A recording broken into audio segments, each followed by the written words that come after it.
For our next conversation, I am happy to welcome Tate curator Zoe Whitley back to the stage, this time for a discussion with artist Lorraine O'Grady. Please welcome Zoe and Lorraine.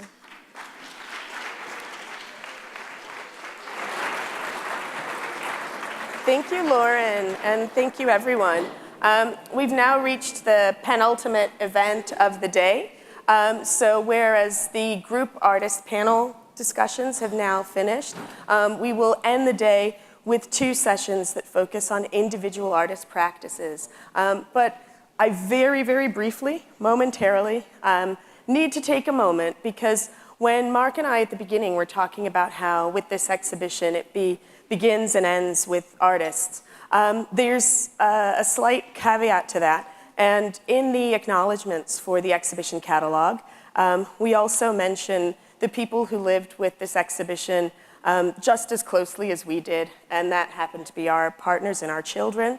And I mention that now because it is not only the artists. You all have gotten like a beautiful glimpse of what it's been like to live and work on this project for the last 2 or 3 years, but we also want to acknowledge the artists' families. There are artists who couldn't be with us today. There are artists whose families are here with them today or who are representing them, and that is a huge part of this. And so I just wanted to say thank you, and we see you.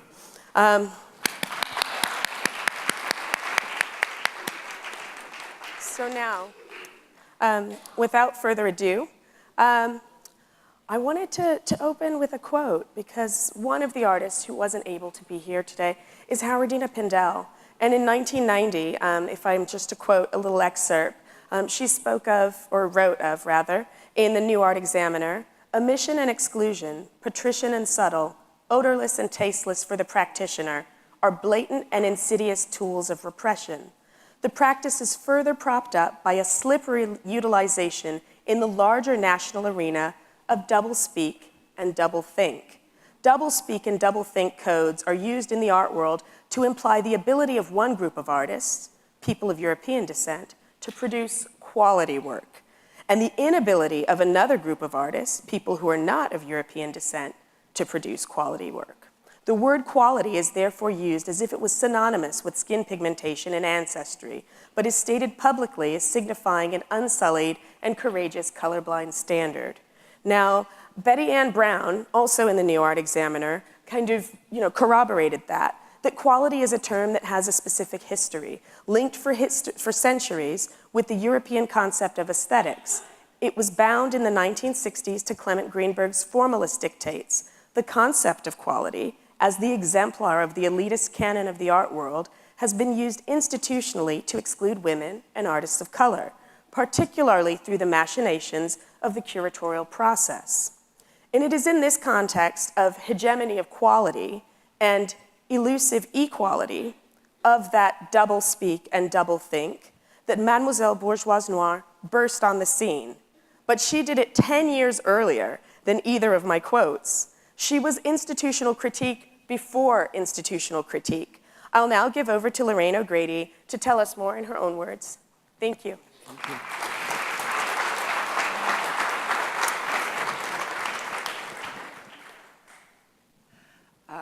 I think this is going to move the slides. I hope so anyway. If you think that you've never seen this image before, it's because you haven't. It's the first time I'm showing it. I did not include it in the Art Is installation because I felt that it would be self-promotional. It was just a pretty picture of me and one of my assistants. And I felt it didn't advance the themes or the purposes of the Art Is performance. But if you'll notice, Mlle Bourgeoise Noire did not always wear a gown and a cape made of 180 pairs of white gloves, 360 in all, right? Sometimes she rolled her sleeves up and she wore them pinned to her karate outfit. So this is my way of saying that I didn't include this in the installation, but the fact that I didn't has made people less aware that art is not just a feel-good performance in Harlem. It was part of a larger conceptual art institutional critique project, which I call the Mlle. Bourgeoise Noire project, which lasted for 3 years and included 3 different works. The first was the Mlle. Bourgeoise Noire performance itself. Then the second was a show that Mlle. Bourgeoise Noire curated, which was called the Black and White Show.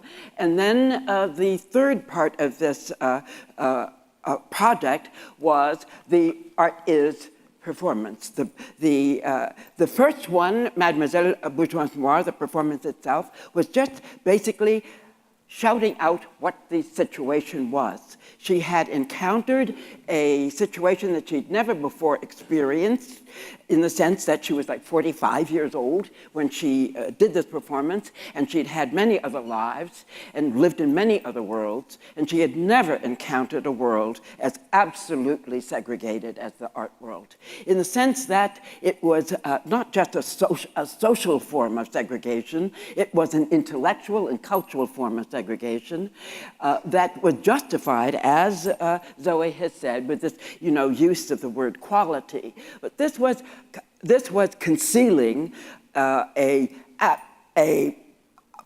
totally lethal combination of condescension toward blacks, both as both black capacity and black relevance. And so the problem that she encountered when she entered the art world was both the fact of this absolute segregation and the fact that everyone seemed to have settled. This is the way it is. We have to just do the best we can.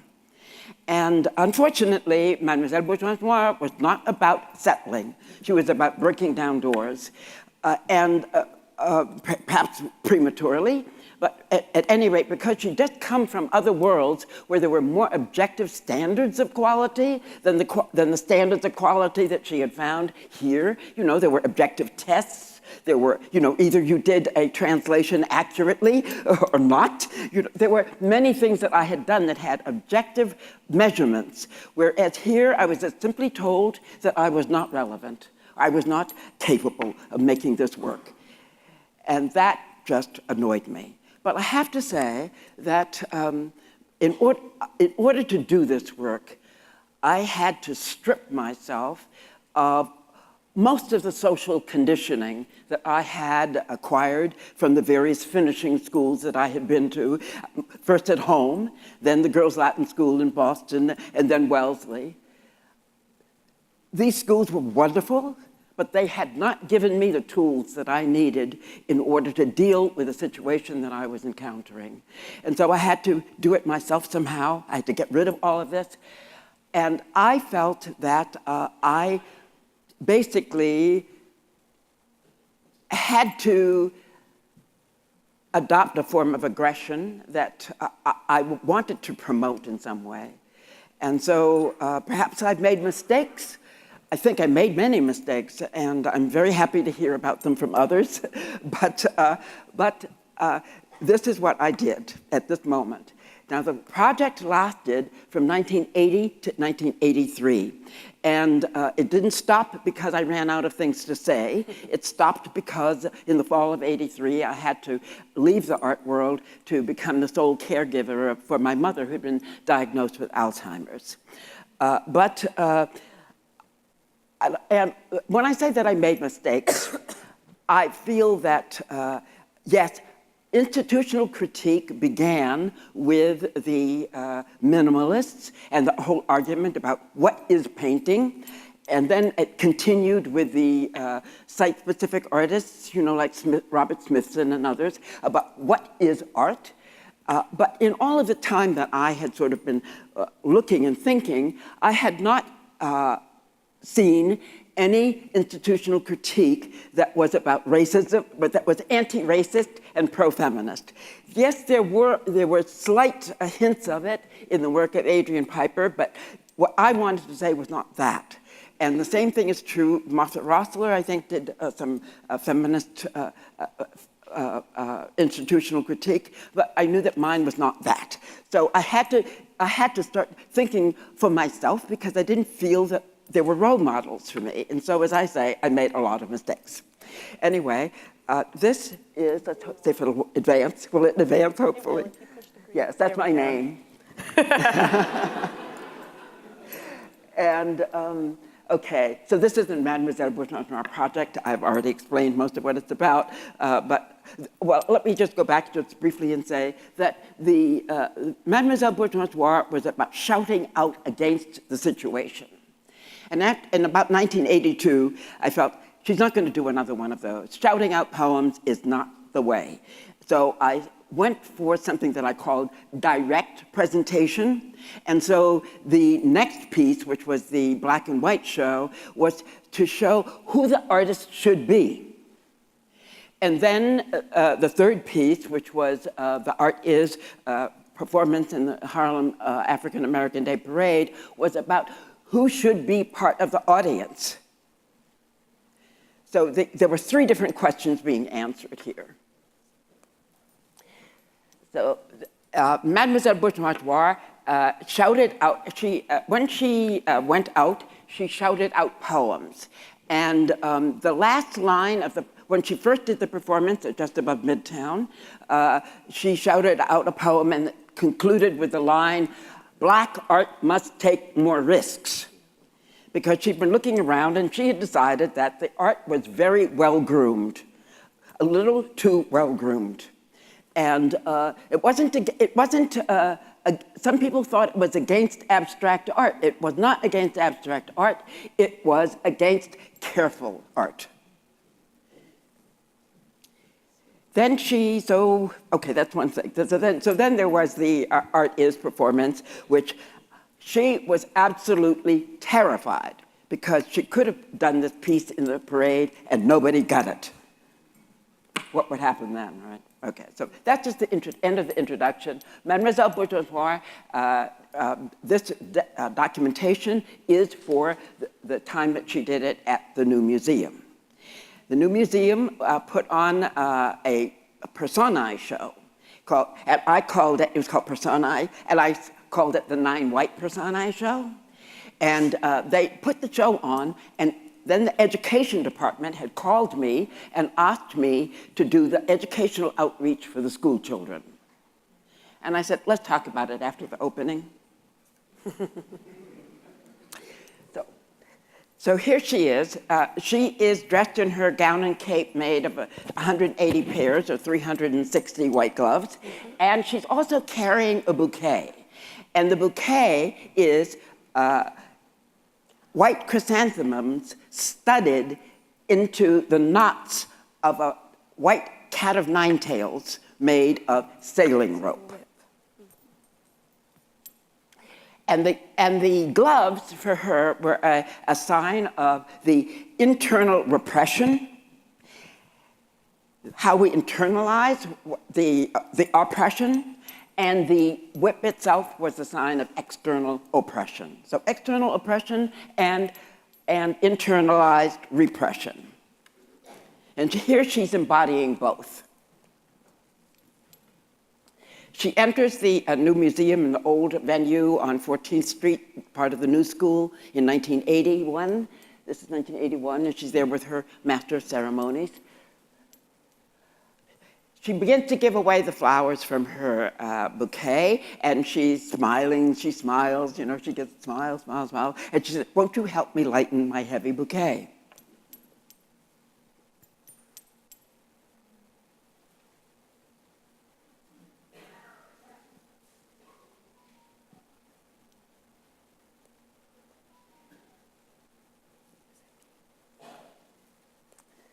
After a while, all of the flowers are given away, and she gets serious. And she puts on a different pair of gloves, a pair of long gloves, and the the bouquet has now become unapologetically the cat of nine tails, or what she called the whip that made plantations move.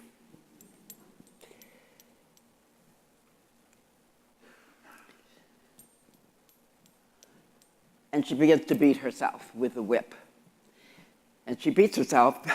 I got a little over-enthusiastic, and so I beat myself for about 5 to 10 minutes, and there were practically welts on my back. This was sailing rope. People call it macrame, but it was actually sailing rope, which was very tough.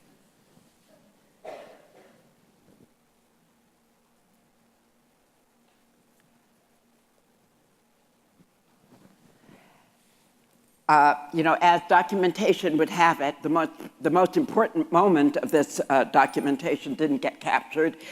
It's when she throws down the whip, and then she shouts out the poem, because she's tired of doing both of these things. And so she shouts out the poem, which, as I say here, ends on now. This is at the New Museum, and the punchline of this one is, "Now is the time for an invasion." Of course, nobody was going to invade. If this was 1981.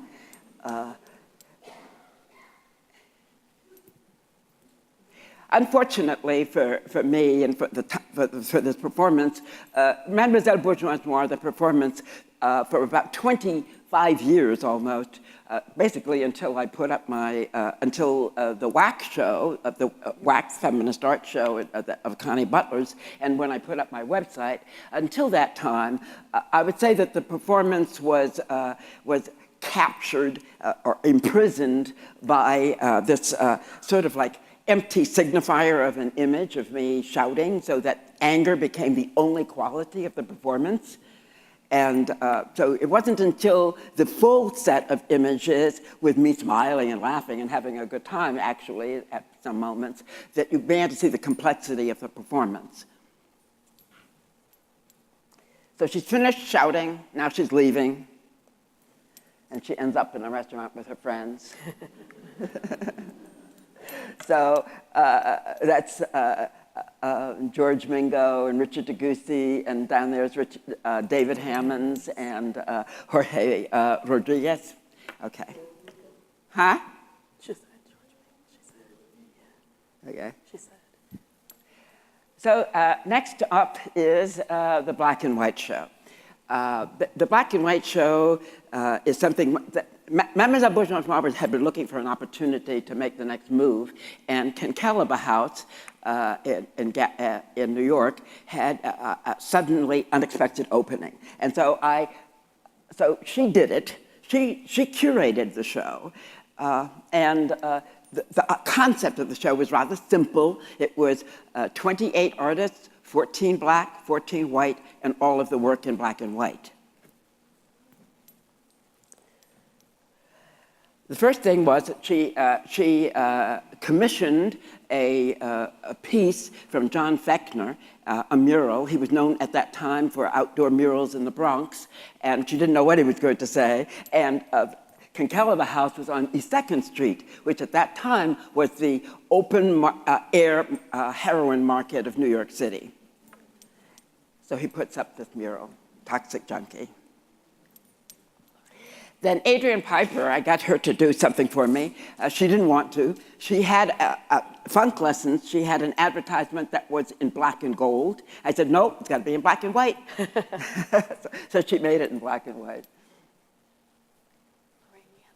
Now, as you can see, this is the front room. And as you can see, there's a mixture here of both abstract and figurative work.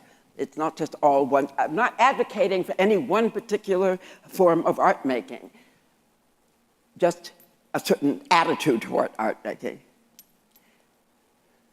So one thing that I would like to point out is that I feel that even though the art world itself, or the institutional aspects of the art world, were rigorously segregated, the artists themselves were not so segregated. There were many conversations between artists of different races that were taking place sotto voce,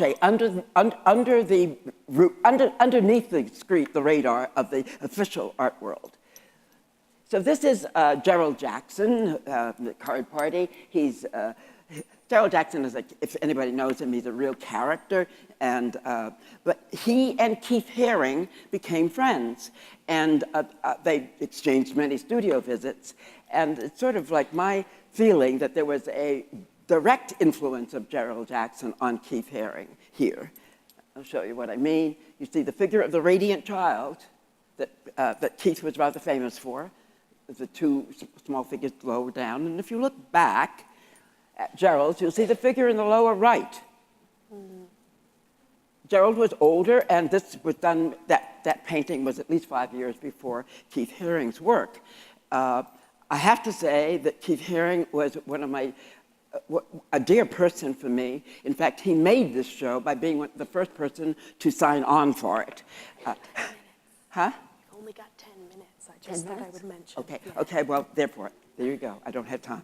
So I'm going to I've said most of what I have to say about these other performances. Let me move it rather quickly through.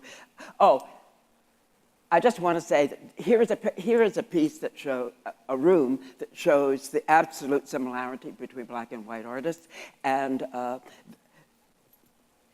this is Jean Dupree, and his piece is, he's a French fluxus artist, and his piece involves a loop in a table surrounded by paper, and below it, what you look in the loop is you see a mirror and you see yourself looking back at yourself, and your oils from your skin are making impressions on the paper, and that becomes the actual artwork.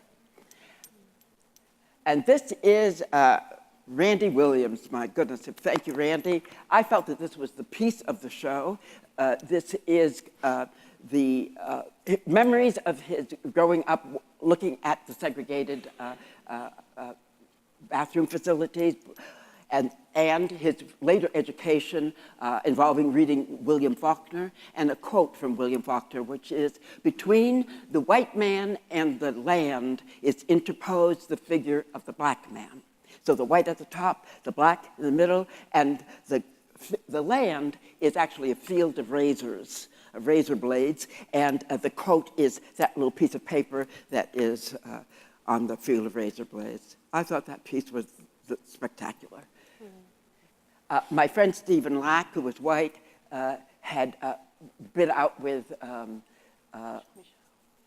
Jean-Michel one evening, Jean-Michel Basquiat, and with Jean-Michel's friends. And Stephen was from Canada, and this was the first time that he had ever experienced what could happen to black men on the street when they were stopped by police, had to put their hands up, and he remembered this, and so this is the piece he did for the show. That's, of course, Jack Whitten, Omicron. This is a piece by Willie Birch, who had been an abstract expressionist, and here each one of those squares in the grid is a note that he made while listening to jazz music. This is my student, Lynn O'Grady, who's doing work about abuse, sexual abuse, and other forms of abuse. And somehow or the other, the owners of Concalibur thought it might be pornographic, and so were giving us a hard time. But Louis Renzoni also, I thought, did very interesting work in terms of making dread palpable, using film noir stills, sort of the idea of film noir stills as paintings. And this is Nancy Spiro, and even though it's a very serious message, the painting seems to be a bit playful to me, and it seemed to go well with my friend George Mingo, who came to me and said, "I can't make a piece of black and white." He said, so he made black and white in color. So there's a black man, there's white wife, and there's zebra-striped child. Okay, now we're racing, right? Yeah. So, okay, the black and white Very show, radical. that's the invitation. And the piece up there, 2 or 3 years after the show, it had become just simply a symbol of East Village art. And it was always reproduced in any article about the East Village, never with any mention of me, the show, or Concalibur. Just as something that had just happened. Right. Okay, now we're at Art Is, and Here, the basic elements are the float with the 9 by 15 foot frame, the cadre of artists and artists who are carrying gold frames, the very old, which is the Renaissance ballroom, which is now shuttered and decayed, and the very young. But for me, the most important part of it is the thematic of the piece is about the difference in perception and self-perception that is caused by the policing of the situation. So as soon as that policeman leaves, that happens. First the policeman, there she is in the background, and then that. So the entire installation was about that. And I felt that this, for me, this is still the most wonderful image in the piece. It is about the opacity and mystery of the life behind these doors and windows that you can never fully understand, no matter how hard you try to imagine it. Then there's the obvious, obviously. There are different kinds of masculinity, the father with his child, and then the guy that looks like he just got off of Rikers Island and doesn't quite know he's in Harlem, even. There's the woman, you know, we know who she is, and she's great. I love her. There's another kind of woman who's just as glamorous, but she's introverted, and I love her too. There's the parade, and then the never-ending policing and its implications.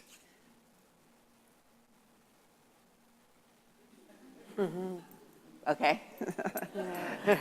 And as I say, I just skipped through something, it's okay. But let me go back.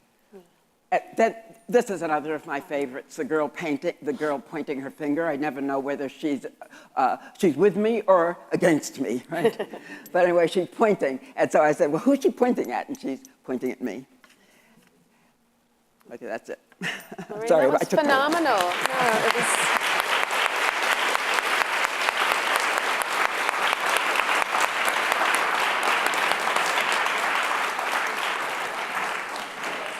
You've given us so much, and I just want to thank you for that. I think in the time that we have, I probably will only ask you one question. But I know in the course of not only speaking to you in studio visits, but also thinking back to what a number of artists have said during the course of talking to them, I'm reminded of a moment that I had with Barclay Hendricks, where he'd said that the most important thing for him was to be a painter. He wasn't waiting for us to come and, you know, rescue him or excavate. And what I'm so interested in through all of this is agency, and your agency. You've acknowledged it in many ways, not only through harnessing your own archives in order to create the history that could exist on the web in 2007. And WAC was an absolute landmark of a show that Connie Butler put together. But throughout, everything that you've shown really speaks to the agency of you as an artist. Well, I felt, can you all hear? I can't hear myself. I felt that because I had arrived so mature a person, that I was a fully formed person. I don't want to be flippant, but come on, 45, and look how you're so beautiful now, so beautiful then. Like, this is amazing. And you started your art career at 45, for those who weren't aware. Well, this is 48 by the time oh my goodness, there you go. Okay, but anyway, yeah, and actually I'm wearing gloves that, when I say that I had to get rid of a lot in order to gain that agency, I did. The Mlle. Bourgeoise Noire had been a performance in which I was speaking sort of against bourgeoisness, and as if I were not part of it. And so I had collected all of these gloves from thrift shops around the city. But you had your own, that you but had to I use. didn't put my own gloves in it. And so the 3 years in which I was doing this was a process of gaining additional agency. And so here I actually am wearing, I'm 48, and I'm wearing the gloves that I wore in my senior year at college when I was 21, and they were the gloves that I would go job hunting with. They're leather gloves, and somehow or the other, I've carried them around with me for all of these for 27 years, don't know why, and they're sort of dirty and so forth. But when I put those gloves on me, that was sort of like a full acceptance and acknowledgement that this was not just about them, it was also about me. So I don't think that for me, agency was that simple. You know, I was very, very conditioned to traditional methods, traditional ways of being a woman, of being a sexual object. I was too much of a sexual object. That's one of the reasons why I sort of landed here late. And I think that for everybody, agency isn't something that you're born with. It is something that you learn and accept and then act on. And that is exactly what we see in this arc of what became Mlle. Bourgeoise Noire. Listen, Really, I have thank to you say, so much. I have to say this publicly to all assembled that I feel blessed to have a Zoe Whitley in my art life at the moment. I can't tell you. Thank you. Oh, thank you. So she has enabled me to just go on and on and on, and not worry too much about what she had to say. But she knows, and I know, that she had a lot that she could have said. But whatever. No, Sorry, I took so long. Please don't apologize. It's been perfect. I think everyone's learned a lot. Have we not? Thank you. Thank you.